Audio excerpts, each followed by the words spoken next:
आज मैं आपको एक पवित्र रात्रि की कथा सुनाता हूँ। उस रात्रि की जब समय स्वयं ठहर जाता है और धरती पर शिव के रौद्र रूप की आराधना होती है। इस रात का नाम है कालाष्टमी और इसकी पूजा भगवान काल भैरव को समर्पित है। बैठो जरा, चाय की चुस्की लो, या अगर तुम व्रत पर हो तो श्रद्धा से हाथ जोड़ लो, क्योंकि यह कहानी सिर्फ किसी तिथि की नहीं है।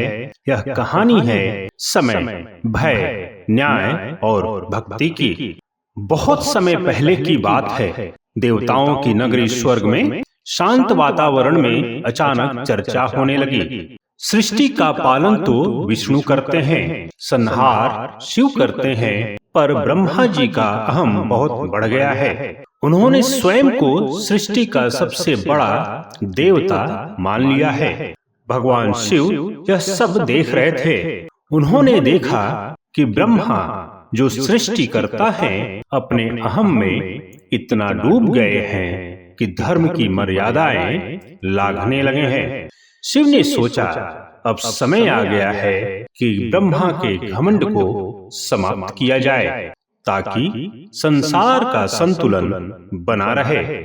और उसी क्षण शिव की जटाओं से, उनके तीसरे नेत्र की अग्नि से एक विकराल रूप प्रकट हुआ।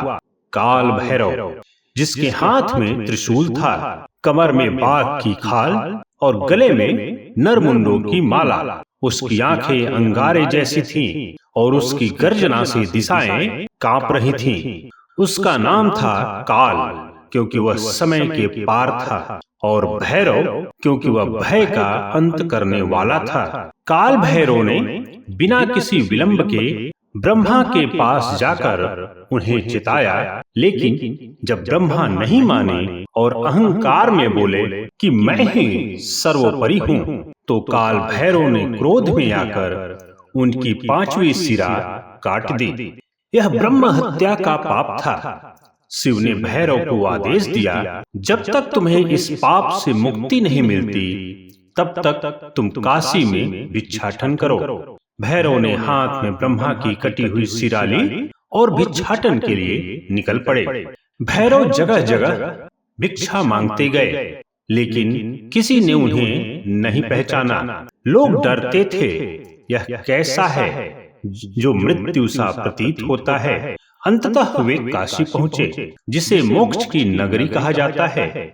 जैसे ही वे वहां पहुंचे, उनके हाथ से ब्रह्मा का सिर गिर गई। यही संकेत था, पाप क्षमित हुआ और काल भैरव को मोक्ष मिला। तभी से काशी में काल भैरव मंदिर स्थापित हुआ और वे वहां के कोतवाल माने जाने लगे। अब मैं आपको बताता हूँ कि कालाष्टमी क्या है। हर महीने की कृष्ण पक्ष की अष्टमी तिथि को काल भैरव की पूजा की जाती है, लेकिन मार्गशीर्ष माह की कालाष्टमी को विशेष महत्व दिया जाता है। कहते हैं यही वह रात्रि है जब काल भैरव का प्रकट होना हुआ था। इस दिन जो श्रद्धा से उपवास करता है, काल भैरव उसकी रक्षा करते हैं। रोग, भय, दरिद्रता, शत्रु और मृत्यु जैसे संकटों से। कालाष्टमी के दिन प्रातः स्नान करके व्रत का संकल्प लिया जाता है। भक्त दिन भर उपवास करते हैं और रात को काल भैरव की पूजा करते हैं। काल भैरव को सरसों का तेल, काली मिर्च, उड़द, काले वस्त्र, श्वान को रोटी आदि अर्पित किया जाता है। श्वान जो भैरव का वाहन माना गया है, उसे इस दिन भोजन कराना विशेष पुण्यकारी होता है। भैरव की आरती, उनका अष्टक या काल भैरव स्तोत्र पढ़ा जाता है। जटाटवी गलज्जल प्रवाह पावितस्थले गलेवलंब्य लंबिताम भुजंग तुंग मालिकाम। पूजा के बाद रात को जागरण किया जाता है, क्योंकि यह भैरव की रात्रि है। जो जागता है उस पर काल भैरव की कृपा होती है। यह भी एक रोचक बात है। काल भैरव के साथ हमेशा एक काला श्वान दिखता है। यह सिर्फ प्रतीक नहीं, एक गूढ़ संकेत है। श्वान हमारे अहंकार, चेतना और रक्षा का प्रतीक है। जो श्वान को सम्मान देता है, भैरव उससे प्रसन्न होते हैं। इसलिए कालाष्टमी पर लोग श्वान को दूध, रोटियां, मिष्ठान आदि खिलाते हैं। अब जरा सोचो, हम सबके जीवन में कोई न कोई भय होता है। मृत्यु का, असफलता का, बीमारी का, अपमान का। काल भैरव उसी भय को समाप्त करते हैं।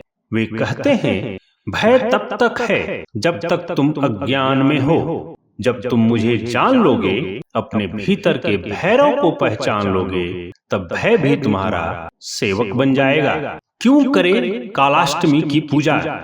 यदि तुम न्याय के मार्ग पर हो, पर बाधाएं आ रही हैं, काल भैरव से प्रार्थना करो।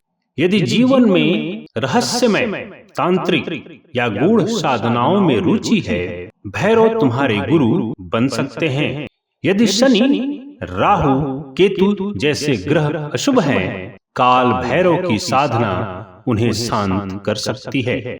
और सबसे बड़ी बात, यदि तुम भय मुक्त जीवन चाहते हो, तो काल भैरव को स्मरण करो।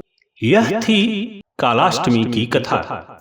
एक ऐसी तिथि जहां रात्रि में अंधकार भी पूजा का हिस्सा बन जाता है, जहां समय भी झुक जाता है उस काल के आगे, और जहां एक काला श्वान भी देवता का रूप हो जाता है। प्रत्येक महीने जब कालाष्टमी आए, तो एक बार रुककर भैरव का ध्यान कर लेना। हो सकता है तुम्हारे जीवन का भय, संकट और अंधकार उसी क्षण मिट जाए।